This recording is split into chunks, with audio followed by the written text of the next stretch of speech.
పొందండి. పాపులనందరినీ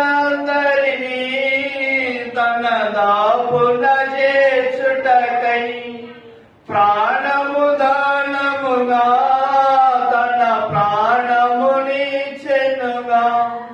పాపులనందరినీ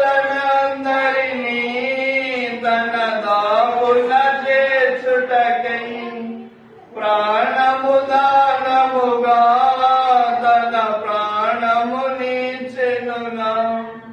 మరణపు ముళ్ళును